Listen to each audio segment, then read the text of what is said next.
Lexapros. That was scary. Hi, Lexapros. Okay, we're cutting all of this out, Giselle. But anyway, should we do like a... No. Hi, Lexapros.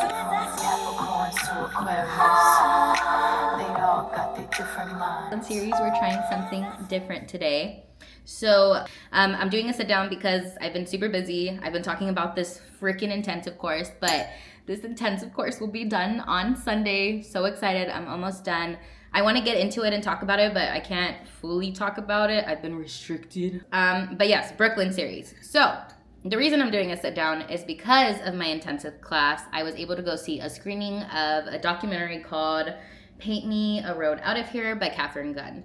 So I have my notes, so if I'm looking down, it's because I have my notes, so I can give you all the tea, all the facts, and get you prepped, because I think a lot of people should watch this documentary. Basically, it's surrounding this artist named Faith Ringgold, who passed away last year. She was born in the 1930s. Later in her life, she kind of decided she wanted to go to art school, but because of being born in the time she was and being an adult around the 60s, 70s, she couldn't get into art schools because it was mainly like a male profession, and then went into becoming an art teacher and kind of trying to find grants throughout New York City. And a lot of her work centers around, you know, her American perspective as being a Black woman. It's surrounding one of her paintings that she was commissioned to make for New York City at Rikers Island. Her painting is now relocated at the Brooklyn Museum, but we ended up going to Brooklyn, and one of our biggest missions going to Brooklyn was I wanted to go see the painting. I wanted to go see Faith Ringgold's painting, and the painting that's centered around the whole documentary.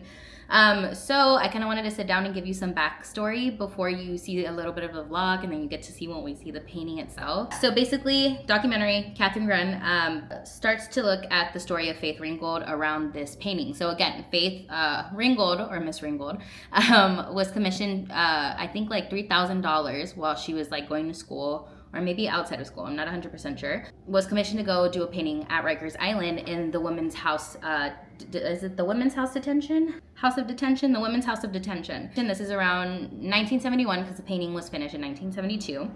And obviously, if you don't know Rikers Island, it's a huge, notorious prison here in New York City, right by LaGuardia Airport. And obviously a lot of things with Rikers Island as well. We can get into a whole nother topic diving deep into Rikers Island and all the corruption in the prison system revolving that. But yes, basically Faith goes in. She is kind of asking inmates and these women incarcerated, being like, okay, what do you want me to paint? Like, what do you want to see? And one of the responses was that I want to see a road leading out of here. And Faith took that as, okay, let's see what happens. She basically surrenders her whole painting that she named for the women's house around the employment of women. And especially around the employment of women in jobs that were not seen or deemed normal for women in the 70s.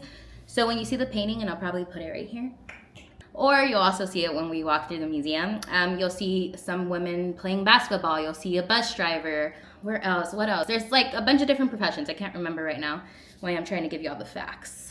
But that's basically the whole basis of this painting. The way the documentary is posed is super interesting and kind of poses a lot of themes and questions around, you know, the prison system itself, but its connection to even the institution of a museum. And then you're also looking at two different Black artists, because now moving into the the other part of the documentary, we're also following a new artist known by Mary Elizabeth Baxter, who is now going to be who was the new artist that was going to be commissioned to create a new piece of work for Rikers Island. Because while you go through the documentary, and I'll tell you a little bit more details of what happens after Faith leaves the painting in 1972, the reason Mary comes into the whole story is because she's supposed to make a new commissioned piece for Rikers Island.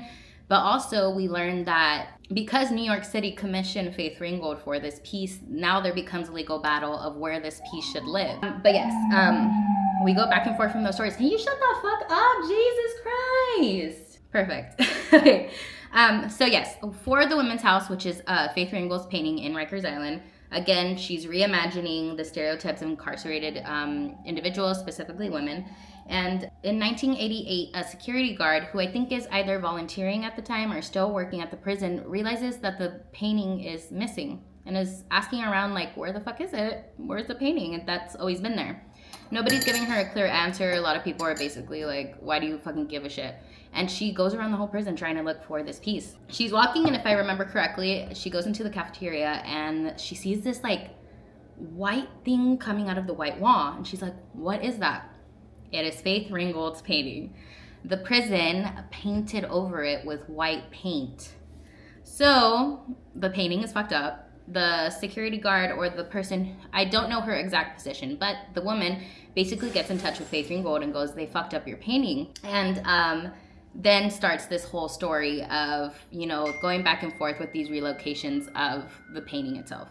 So the Brooklyn Museum ends up taking the painting and saving it because the painting and Faith painted with oil, and the white paint that was put over it was water-based. So they're able to preserve it, and it's put back in Rikers.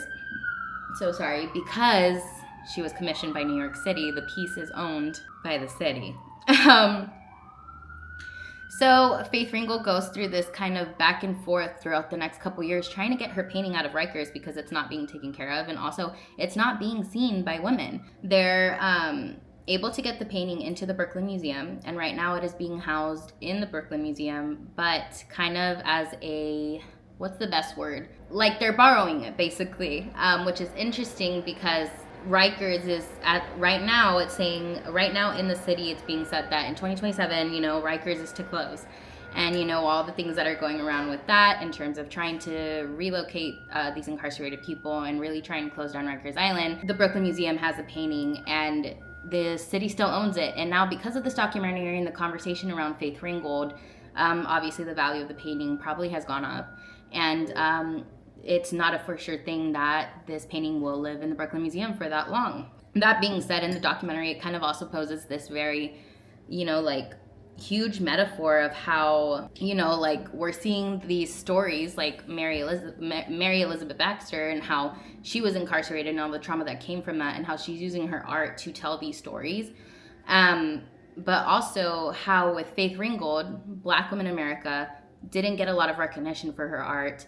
And then on top of that, has a piece that is not being taken care of, being abused, and living in a prison, and also being controlled by the state. It's this metaphor of like actual incarceration of, you know, people, but also Black women. It's a great metaphor of how it's painted in the documentary. It's very interesting, and it was a very great watch. Another reason I like the documentary is because being at home, I also feel like there's a lot of unheard stories, even in my hometown, and I think they're important to see, and I think they're important to view, and I think it's important for community. I think it's important for artistry. I think it's important for theory and for education. And that being said, the education system is a whole nother thing, but to be able to cultivate these stories to then carry them on through, you know, personal testimonies and oral histories, etc. And then also that art is just a powerful tool. So it was a great documentary. I loved being able to go see the painting itself. It's very beautiful. And also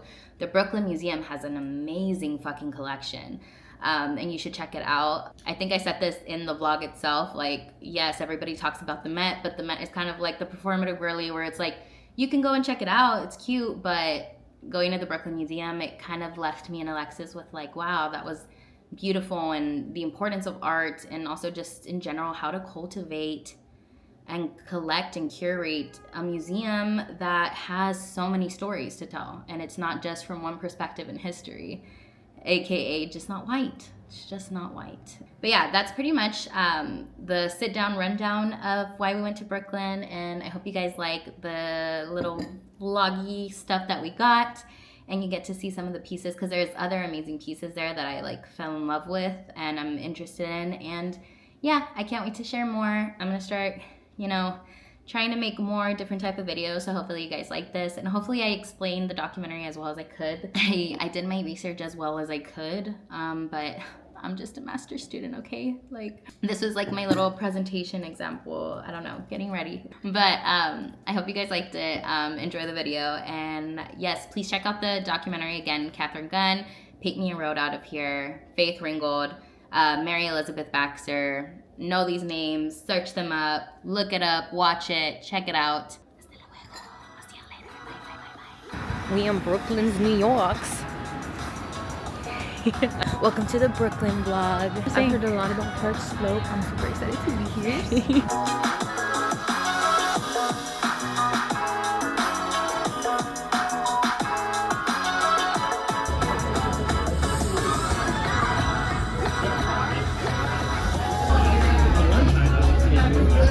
Don't do this at home.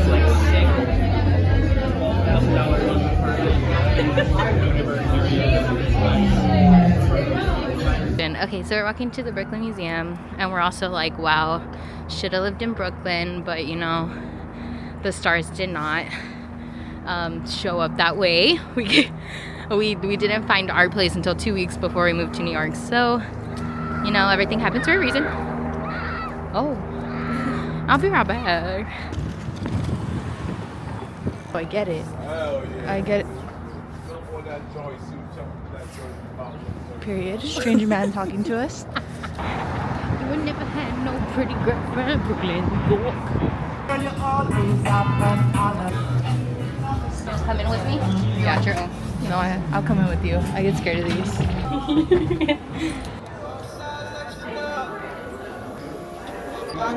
Clap.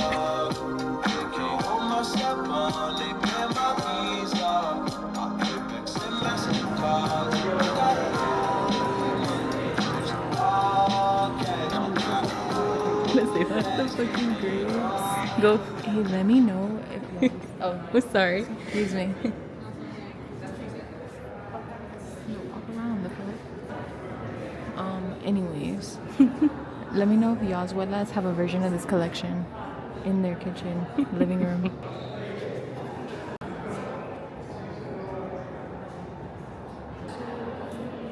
That's beautiful. Move, big bag. Just kidding. Whenever I see certain pieces, I'm like, look, that's beautiful. Dude, cool. But what? Okay, so tell me if y'all's abuelas also have this type of chair. Yeah, no, it's huge.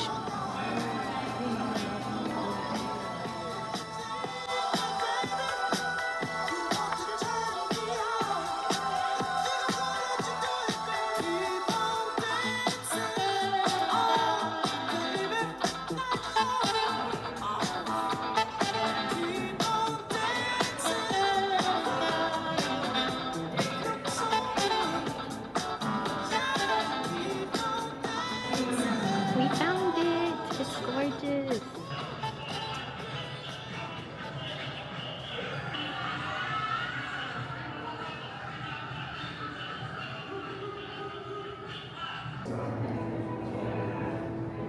That's beautiful.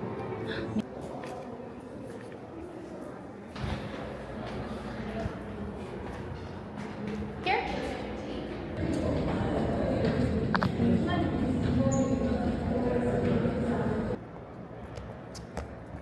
Guys, we just finished. We're gonna go get coffee maybe? The museum was so good. Oh yeah. Controversial, better than the Met. It really was better than the Met. I agree. Brooklyn's is the place to be. Dude, it's so good here. We should have moved here. But it wasn't God's plan. That's not a Drake. That's not how Drake sings it. Huh? Anyway, cancel. Have y'all seen Drake throw the chancla? Dude, that had to be staged. It had to. Look, this is one of my favorite pieces today. Super, super good. Amazing, insane, Magical. outstanding, breathtaking, gorgeous, illuminating, filled with educational, theories. Yes, theories, art, healing, truth. True. Come check out the Brooklyn Museum if you're visiting New York. Or Also, I was sorry. No, this is not my channel. No. I was obsessed with this one. No, this is amazing. But if you're visiting New York, go to the Brooklyn Museum. In all honesty, I kind of liked it better than the Met. But you should do the Met at least one time if it's your first time, for sure, right? Yeah, it's the girl.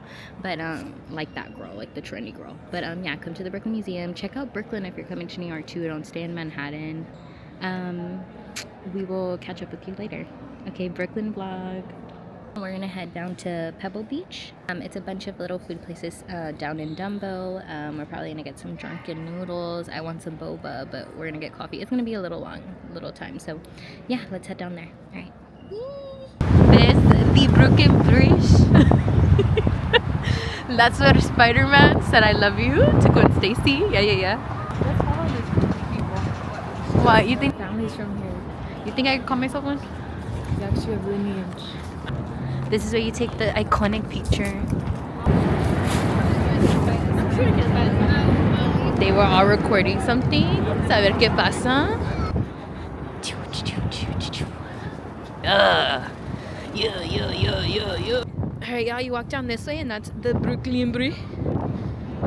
And then you're gonna get into the Pebble Beach. Guys, they really be having quinces out here too. Don't think they don't be having quinces. We see a quince over here. Let me see if I can get a closer shot for y'all. It's that little group. That's a wedding. Oh, it's a wedding. It's a wedding, not a quince. Yes. I love fucking weddings. It was a quince. My bad. She don't know stuff like that, sorry.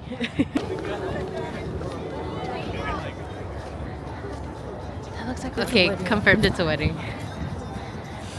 So do some parkour. Should I go? Or like, should I use my free will right now? Doing what? Do not climb on rocks. Zoom in on that. And what? Angle of it? It's able to look at my ankle. I don't know how much it costs to live there. A lot. For if it even has studios, probably like a good $5,000. Look, y'all. punch it. Fuck you, capitalism. Fuck you. Literally. Going into the market. Look at this, guys. So you basically walk in, they have a bunch of different stuff. They have burgers, pasta, ramen, anything you want in here. Super good. They have boba, sweets. Super cute.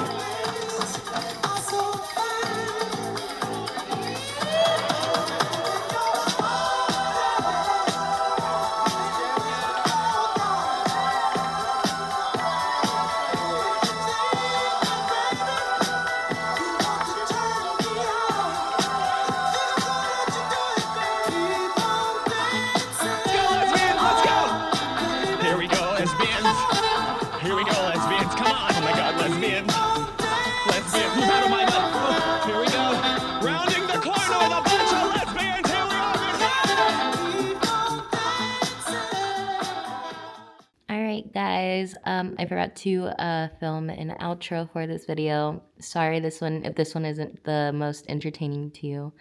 Let me know, give me your comments and feedback. I'll try to be the best little Latina Mexican YouTuber for you.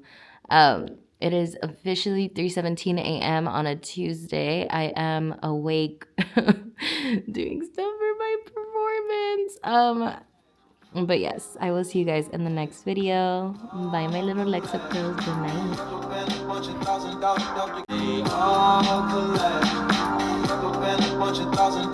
night.